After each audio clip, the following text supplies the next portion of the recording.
suborbital tourism, aiming for a launch in 2022 once Sir Richard himself has taken flight. I'm hoping to be able to go to space. I'd love to be able to coincide it with the moon landing and go to space.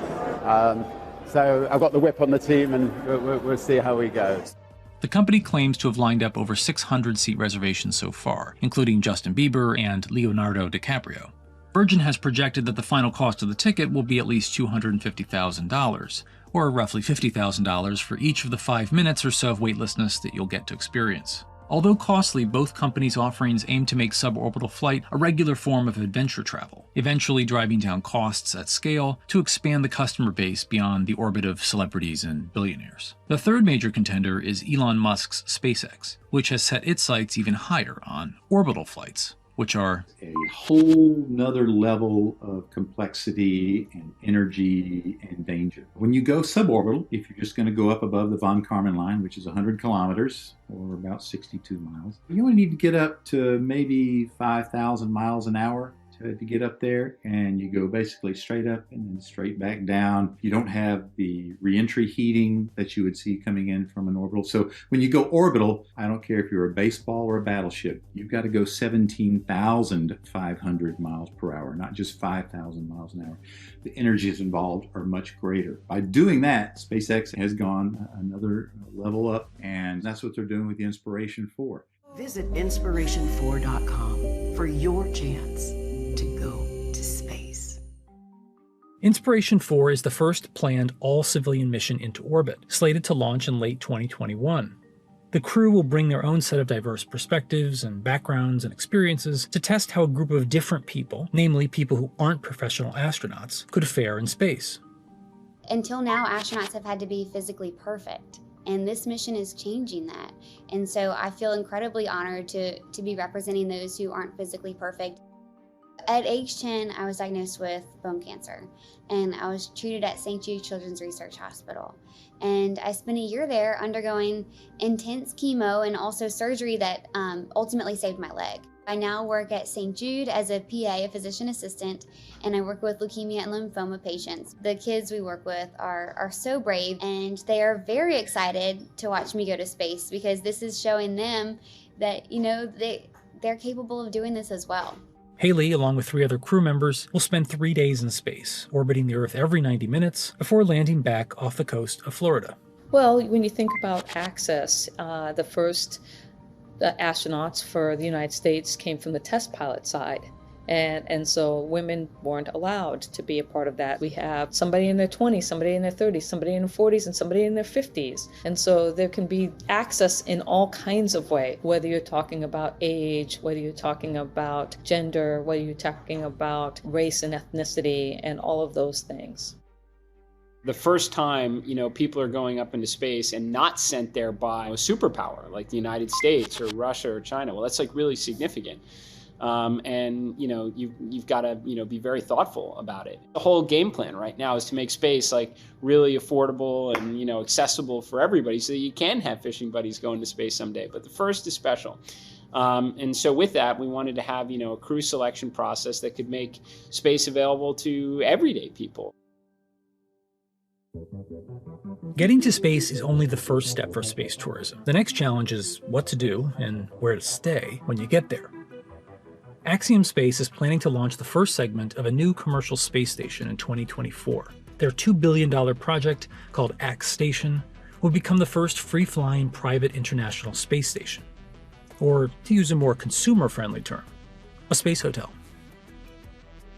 Axiom isn't the only company out to make your space stay a little more comfortable. Bigelow Aerospace has been building what they call expandable habitat technology, like their B330. An inflatable pod module that expands once in orbit. There's even one attached to the International Space Station right now they've been testing.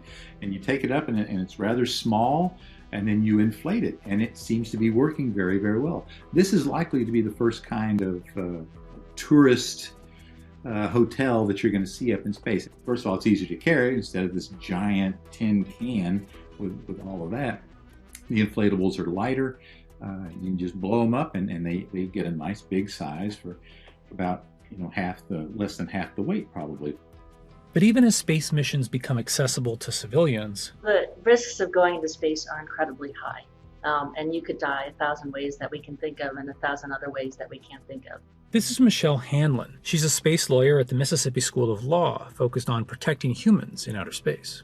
Now, I'm not an attorney for any of the space tourists, so I haven't been privy to their private contracts. But I can tell you that the FAA requires certain waivers to be in those contracts. So, for example, the FAA says, well, we're not going to make you make your spacecraft to a certain safety level. We are going to make you, spacecraft operator, make sure that you inform your space tourists of all of the hazards that you know of. I'd imagine a very long waiver, all the ways you can die in space. And you have to understand that there's health risks, and you have to indemnify the US government if you are launching from the United States. So those are things that we know a space tourist has to sign and has to waive. So now let's go back and think about our space flight participants. The FAA calls space tourists space flight participants. They don't call them astronauts. Why is that important? If you're not an astronaut, there's no obligation to rescue you if something goes wrong. It's a lot of money to set up a rescue launch. If it can even be done, it's something really important to think about, and that difference as we cross this threshold from having astronauts in space to having real people like me in space. And when we are able to make it to space reliably enough, there's still a host of other legal and ethical issues to consider before space tourism can truly take off. There are so many gaps in space law that we are going to have to put in a lot of sort of basement ideas. And so, for example, the Outer Space Treaty is a treaty that offers principles and guidelines for state activities, for the activities of national governments. It doesn't talk about private entities. It doesn't talk about humans in space. So now if something goes wrong, so let's think about all the times hotels on Earth are sued, right? So slip and falls. You step on something in the bathroom, you sue the hotel, and it becomes a private lawsuit. Because of the vagaries of international law, if something happens in space, well, boy, you can sue the state that launched your spacecraft, you can sue the company that brought you there, you can sue the hotel, you can sue the individual, you can sue every government related to that, because the way the Outer Space Treaty and the Outer Space Regime have set this up is that anything that happens in space first has to go through a diplomatic channel before you think about suing in a court of law. And so every single slip and fall in a space hotel is a diplomatic nightmare. And so we really need to figure that out before we start sending a lot of people there. You think about human rights in space. Here, we don't think about a human right to oxygen because it's kind of all around us and free. It's not in a space hotel.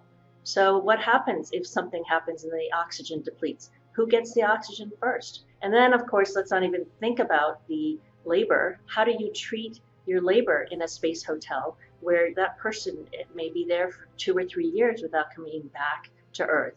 So a lot of things to think about. Space habitats are more likely in the near future to focus on research missions and be a home for experiments that can't happen as easily back on Earth. Space hotels, I think they garner a lot of headlines and a lot of news, but at the same time, that's not the first thing that you're going to see happen.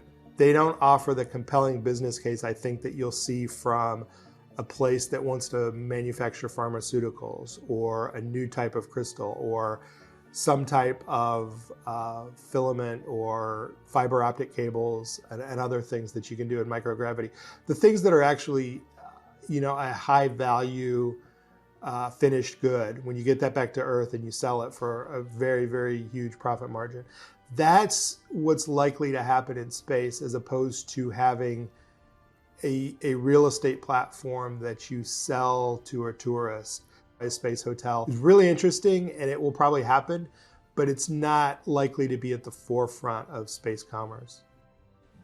Even if space hotels are right around the corner, don't get too excited about booking a trip in one. It's not a cheap ticket to ride to space, and it's going to be, millionaires and billionaires and that sort. But at the same time, the point was made that in the early days of airline trips, that was also a completely unaffordable ticket for most people. Those people who flew were people of means, and over time it becomes affordable to the masses. And I think that's the goal for all the entrepreneurs in space as well, to get those costs down to a point where it's not $10 million or $5 million or $300,000 ride into suborbital space. And it becomes more like buying a first-class ticket to go to Europe from the United States. So that's the goal, and the question is, can we get to that point?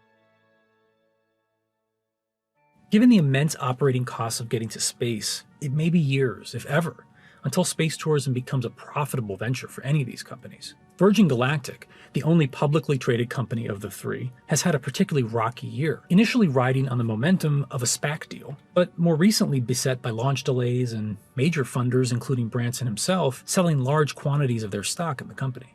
Space is really, really, really hard, and it's an absolute cliche, but it's one that happens to be very true. It's just really hard to do. That's also the reason that you've seen the delays that, Virgin had talked about flying years and years ago. And it became such a crazy point that Richard Branson actually stopped talking about it when he was asked, because it was never going to be when he predicted. But it's not insurmountable. And, investors have stepped up because this is something that is doable. Despite the astronomical dangers and costs of getting to space, it may ultimately follow the course of other once fanciful modes of travel.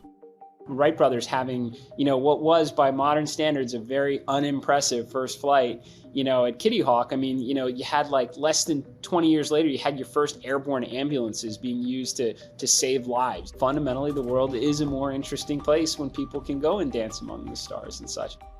The lure of space is innate. It's in our DNA. It's that exploration bug. We are an exploratory species, and we want to go out there and see what's out there. That vision that I had in 1969 of seeing normal human beings travel into space, it's finally beginning to happen. When you get a bunch of people up there and they can all see it for themselves, that'll create even yet another revolution in how we treat our planet and the way we think about it. So while 2001 came and went without quite looking like Stanley Kubrick's ultimate space fantasy, 2021 might finally be the year we're catching up.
If you visit California, you might be inclined to go to Disneyland, or jump in your convertible and take Highway 1 up the coast, or maybe make a pilgrimage to Yosemite.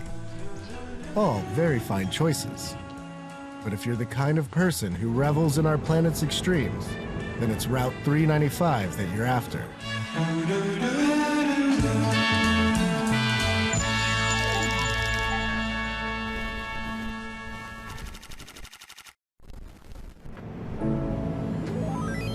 This one glorious road will carry you from Death Valley's desert floor to sky-high views of Mount Whitney.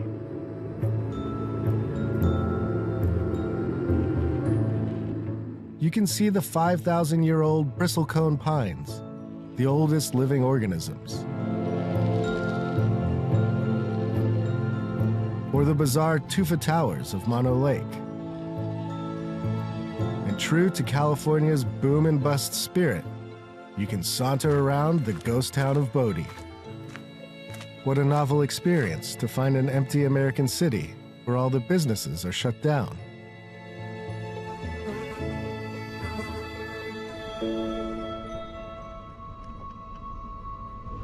To do 395 upright, it helps to have a guide, and mine is a man named Jan. And his crew, Heron, Let's tidy up first. And Lemmy, the hardest partying dog of all time. Jan agreed to show me some of what 395 has to offer, but only if we agreed not to disclose any locations.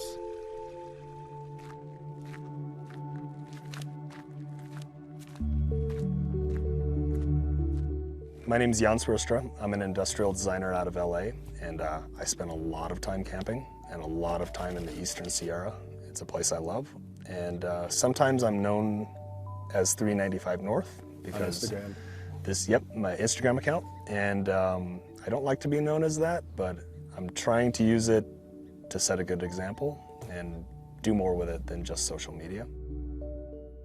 Where did we end up camping? We got here late last night. I wasn't even sure where we are. This is BLM land, right on the outskirts of National Forest, and it's one of my favorite places in the world.